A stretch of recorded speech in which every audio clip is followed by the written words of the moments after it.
Next is from Current Down, and the subject is FTR copying Brett versus Owens.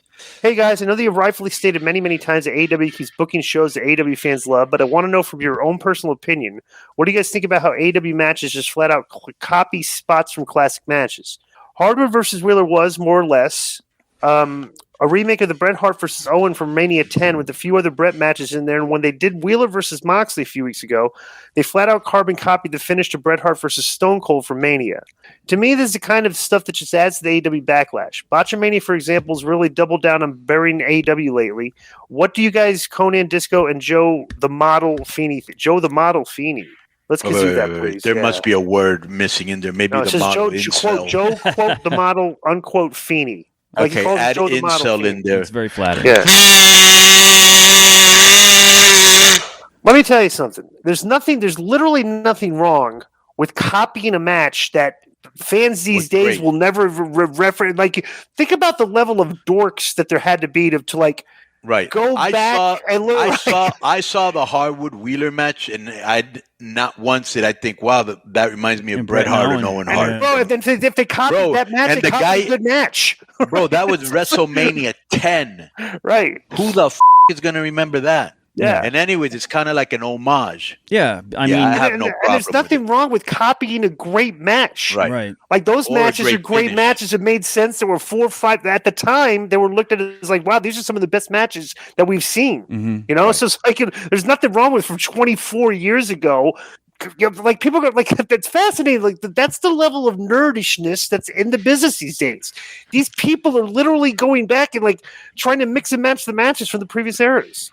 So, right, and let me add another layer to that. And it's almost like the match is like we're all kind of like insiders and super fans, the people that listen to the show, and we critique the matches because there were a couple matches in Triple Mania, which was just we just celebrated it on Saturday, which was a massive, massive success in every metric that you use in our business.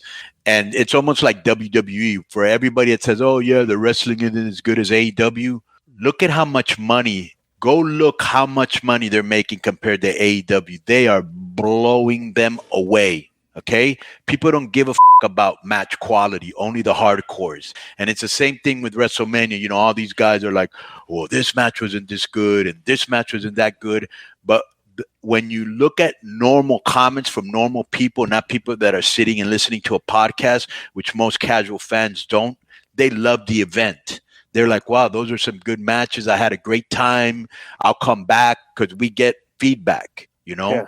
And so even I was disappointed in some matches. And when they show me like the general people's comments, like the media and like our sponsors and all that, bro, they were blown away by the event. Just blown away. They're not into like, oh, that match wasn't that good. They were just blown away by the overall magnitude of the event and the surprises and all that. You know what I'm saying? And that's how you get the fans. Because with these big events that's why, let me just finish. That's why WWE is getting hot girls, because that sells, that draws. You know what I'm saying? Yeah. Go ahead. And plus two, you look at the big event, the point of the big event. Yeah. The big event, WrestleMania, Triple Mania, you're holding a big giant event to draw. This isn't just for your fans.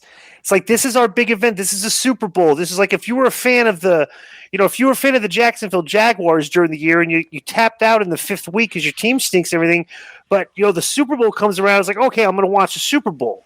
So it's like Triple Mania is an event.